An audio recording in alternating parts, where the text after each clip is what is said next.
ಯುವ ಜನತೆಯ ಆರೋಗ್ಯದ ಮೇಲೆ ಕೆಟ್ಟ ಪರಿಣಾಮ ಬೀರುತ್ತೆ ಅಂತ ಕರ್ನಾಟಕದಲ್ಲಿ ಹುಕ್ಕಾವನ್ನ 8 ವರ್ಷಗಳ ಹಿಂದೆನೆ ಬ್ಯಾನ್ ಮಾಡಲಾಗಿದೆ. ಆದರೆ ಸ್ಥಳೀಯ ಆಡಳಿತದ ನಿರ್ಲಕ್ಷ್ಯ ಹಾಗೆ ಹಣ ಗಳಿಸುವ ಇರಾದೆಯಿಂದ ಪಬ್ಗಳು ದುರಾಸೆಗೆ ಬಿದ್ದು ರಾಜ್ಯದಲ್ಲಿ ಇನ್ನೂ ಕೂಡ ಹುಕ್ಕಾವನ್ನ ಯುವ ಜನತೆಯ ಕೈಗೆ ಸಿಗೋ ಹಾಗೆ ಮಾಡಿದ್ರು. ರಿಪಬ್ಲಿಕ್ ಕನ್ನಡ ಈ ದಂಧೆಯ ಕರಾಳತೆಯನ್ನ ಬಯಲಿಗೆ ಎಳೆಯುವ ಪ್ರಯತ್ನವನ್ನ ಸ್ಟಿಂಗ್ ಆಪರೇಷನ್ ಮೂಲಕ ಮಾಡಿತು. ಅದರಲ್ಲೂ ಚಿನ್ನದ ನಾಡು ಕೋಲಾರ, ಬೆಂಗಳೂರಿನಿಂದ 2-3 ಗಂಟೆಗಳ ಒಳಗೆ ಹೋದ್ರೆ ಸಾಕು ಸಿಗುವಂತಹ ಈ ಹುಕ್ಕಾ ದಂಧೆಯ ಕರಾಳ ಮುಖವನ್ನ ರಿಪಬ್ಲಿಕ್ ಕನ್ನಡ ತನ್ನ ಸ್ಟಿಂಗ್ ಆಪರೇಷನ್ ಮೂಲಕ ಬಯಲಿಗೆ ಎಳೆದಿತ್ತು. ಆ ಕುರಿತಾದ ಒಂದು ವರದಿ ನಿಮ್ಮ ಮುಂದೆ.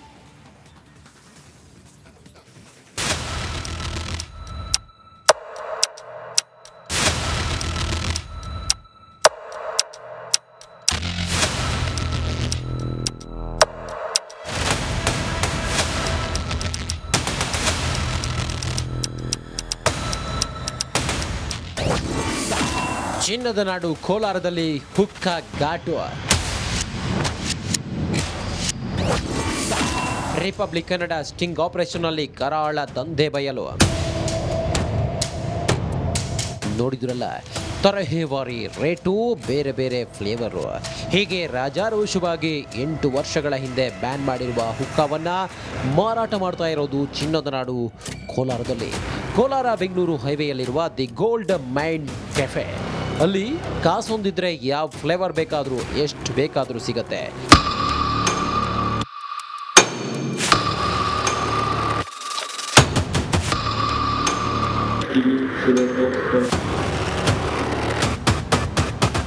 ಹೌದು, ಯುವ ಜನತೆಯ ಆರೋಗ್ಯವನ್ನ ಹಾಳು ಮಾಡುವ ಈ ಕರಾಳ ದಂಧೆಗೆ ಬೆನ್ನು ಬಿದ್ದ ರಿಪಬ್ಲಿಕ್ ಕನ್ನಡ ಕೋಲಾರ ಹೈವೇಯ ನಾಗಲಾಪುರ ಬಳಿ ಇರುವ ದಿ ಗೋಲ್ಡ್ ಮೈನ್ ಕೆಫೆಗೆ ಭೇಟಿ ನೀಡಿತ್ತು. ಇಲ್ಲಿ ನಾವು ಹುಕ್ಕಾವನ್ನ ಕೇಳಿದ್ರೆ ಯಾವುದೇ ಮುಚ್ಚುಮರ ಇಲ್ಲದೆ ರಾಜಾರೋಷವಾಗಿ ನೀಡ್ತಾರೆ. 1,600 ರೂಪಾಯಿ ಕೊಡಿ, ಮೂವರಿಗೆ 1 ಗಂಟೆಗೆ ಬೇಕಾದಷ್ಟು ಕೊಡ್ತೀನಿ ಅಂತಾನೆ.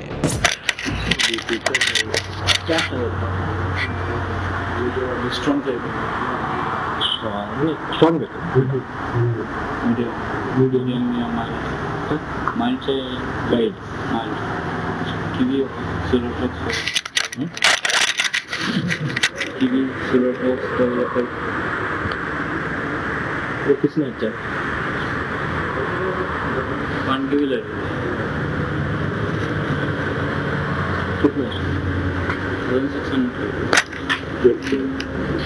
ಅಂದಹಾಗೆ ಈ ಹುಕ್ಕಾವನ್ನ ರಾಜ್ಯ ಸರ್ಕಾರ ಬರೋಬ್ಬರಿ 8 ವರ್ಷಗಳ ಹಿಂದೆ ಅಂದ್ರೆ 2016ರಲ್ಲಿ ಧೂಮಪಾನ ಹಾಗೂ ತಂಬಾಕು ಉತ್ಪನ್ನಗಳ ಮಾರಾಟ ನಿರ್ಬಂಧ ಕಾಯ್ದೆ 2001ರ ಸೆಕ್ಷನ್ 4ರ ಅಡಿ ಬ್ಯಾನ್ ಮಾಡಿದೆ. ಇದಾದ ಬಳಿಕ ಇದನ್ನ ಪ್ರಶ್ನೆ ಮಾಡಿ ಹೈಕೋರ್ಟ್ಗೆ PIL ಕೂಡ ಸಲ್ಲಿಕೆ ಮಾಡಲಾಗಿತ್ತು. ಹೈಕೋರ್ಟ್ ಕೂಡ ರಾಜ್ಯ ಸರ್ಕಾರದ ಬ್ಯಾನ್ ಆದೇಶವನ್ನ ಎತ್ತಿ ಹಿಡಿದಿತ್ತು. ಇದಾದ ಬಳಿಕ 2018ರಲ್ಲಿ ಸುಪ್ರೀಂ ಕೋರ್ಟ್ ಕೂಡ ಆದೇಶವನ್ನ ಪುರಸ್ಕರಿಸಿದೆ.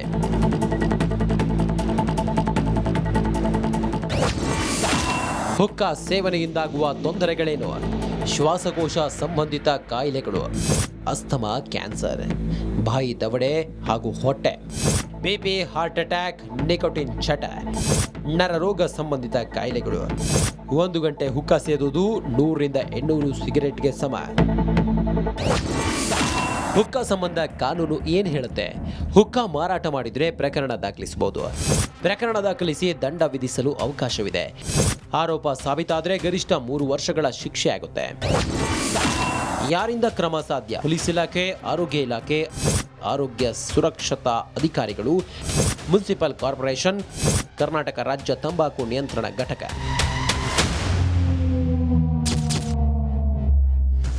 ಹೀಗೆ ರಾಜ್ಯದ ಯುವಜನತೆಯ ಆರೋಗ್ಯಕ್ಕೆ ಮಾರಕವಾಗಿರುವ ಈ ಹುಕ್ಕಾವನ್ನ ರಾಜ್ಯ ಸರ್ಕಾರ ಬ್ಯಾನ್ ಮಾಡಿದೆ. ಆದರೆ ಹಣದ ಆಸೆಗೆ ಹಲವು ಕೆಫೆ, ಪಬ್ಗಳು ಹುಕ್ಕಾವನ್ನ ಅಕ್ರಮವಾಗಿ ಮಾರಾಟ ಮಾಡುತ್ತಿವೆ. ಎಷ್ಟೆಲ್ಲ ಆಗುತ್ತಿದ್ರೂ ಸಂಬಂಧಪಟ್ಟ ಇಲಾಖೆಗಳು ಕಣ್ಮುಚ್ಚಿ ಕುಳಿತಿರೋದು ದುರಂತವೇ ಸರಿ. ಸುನಿಲ್, ಧರ್ಮಸ್ಥಳ, ರಿಪಬ್ಲಿಕ್ ಕನ್ನಡ, ಬೆಂಗಳೂರು. ಯುವ ಜನತೆಯ ಆರೋಗ್ಯದ ಮೇಲೆ ಕೆಟ್ಟ ಪರಿಣಾಮ ಬೀರುತ್ತೆ ಅಂತ ಕರ್ನಾಟಕದಲ್ಲಿ ಹುಕ್ಕಾವನ್ನ 8 ವರ್ಷಗಳ ಹಿಂದೆನೆ ಬ್ಯಾನ್ ಮಾಡಲಾಗಿದೆ. ಆದರೆ ಸ್ಥಳೀಯ ಆಡಳಿತದ ನಿರ್ಲಕ್ಷ್ಯ ಹಾಗೆ ಹಣ ಗಳಿಸುವ ಇರಾದೆಯಿಂದ ಪಬ್ಗಳು ದುರಾಸೆಗೆ ಬಿದ್ದು ರಾಜ್ಯದಲ್ಲಿ ಇನ್ನೂ ಕೂಡ ಹುಕ್ಕಾವನ್ನ ಯುವ ಜನತೆಯ ಕೈಗೆ ಸಿಗೋ ಹಾಗೆ ಮಾಡಿದ್ರು. ರಿಪಬ್ಲಿಕ್ ಕನ್ನಡ ಈ ದಂಧೆಯ ಕರಾಳತೆಯನ್ನ ಬಯಲಿಗೆ ಎಳೆಯುವ ಪ್ರಯತ್ನವನ್ನ ಸ್ಟಿಂಗ್ ಆಪರೇಷನ್ ಮೂಲಕ ಮಾಡಿತು. ಅದರಲ್ಲೂ ಚಿನ್ನದ ನಾಡು ಕೋಲಾರ, ಬೆಂಗಳೂರಿನಿಂದ 2-3 ಗಂಟೆಗಳ ಒಳಗೆ ಹೋದ್ರೆ ಸಾಕು ಸಿಗುವಂತಹ ಈ ಹುಕ್ಕಾ ದಂಧೆಯ ಕರಾಳ ಮುಖವನ್ನ ರಿಪಬ್ಲಿಕ್ ಕನ್ನಡ ತನ್ನ ಸ್ಟಿಂಗ್ ಆಪರೇಷನ್ ಮೂಲಕ ಬಯಲಿಗೆ ಎಳೆದಿತ್ತು. ಆ ಕುರಿತಾದ ಒಂದು ವರದಿ ನಿಮ್ಮ ಮುಂದೆ.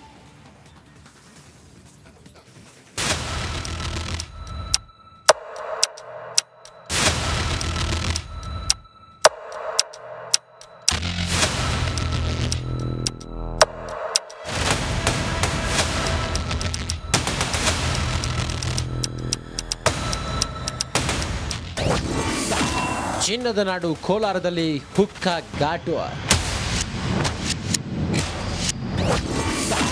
ರಿಪಬ್ಲಿಕ್ ಕನ್ನಡ ಸ್ಟಿಂಗ್ ಆಪರೇಷನ್ ಅಲ್ಲಿ ಕರಾಳ ದಂಧೆ ಬಯಲು. ನೋಡಿದ್ರಲ್ಲ, ತರಹೇವಾರಿ ರೇಟು, ಬೇರೆ ಬೇರೆ ಫ್ಲೇವರು. ಹೀಗೆ ರಾಜಾರೋಷವಾಗಿ 8 ವರ್ಷಗಳ ಹಿಂದೆ ಬ್ಯಾನ್ ಮಾಡಿರುವ ಹುಕ್ಕಾವನ್ನ ಮಾರಾಟ ಮಾಡ್ತಾ ಇರೋದು ಚಿನ್ನದ ನಾಡು ಕೋಲಾರದಲ್ಲಿ. ಕೋಲಾರ ಬೆಂಗಳೂರು ಹೈವೇಯಲ್ಲಿರುವ ದಿ ಗೋಲ್ಡ್ ಮೈನ್ ಕೆಫೆ. ಅಲ್ಲಿ ಕಾಸೊಂದಿದ್ರೆ ಯಾವ ಫ್ಲೇವರ್ ಬೇಕಾದರೂ ಎಷ್ಟು ಬೇಕಾದರೂ ಸಿಗತ್ತೆ.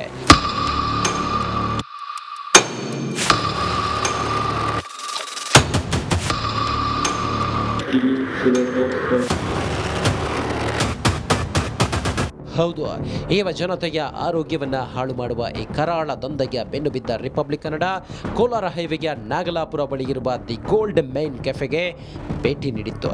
ಇಲ್ಲಿ ನಾವು ಹುಕ್ಕಾವನ್ನ ಕೇಳಿದ್ರೆ ಯಾವುದೇ ಮುಚ್ಚುಮರೆ ಇಲ್ಲದೆ ರಾಜಾರೋಷವಾಗಿ ನೀಡ್ತಾರೆ. 1,600 ರೂಪಾಯಿ ಕೊಡಿ, ಮೂವರಿಗೆ 1 ಗಂಟೆಗೆ ಬೇಕಾದಷ್ಟು ಕೊಡ್ತೀನಿ ಅಂತಾನೆ.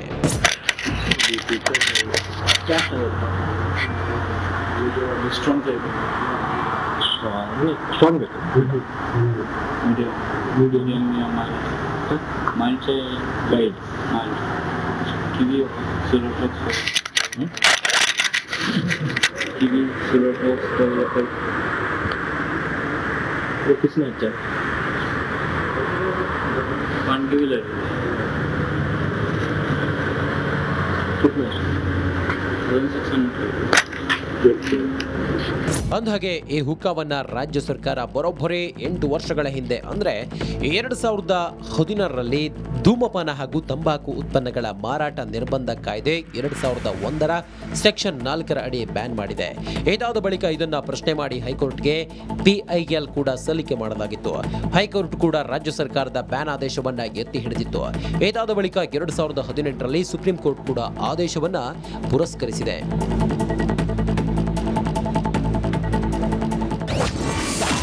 ಹುಕ್ಕಾ ಸೇವನೆಯಿಂದಾಗುವ ತೊಂದರೆಗಳೇನು?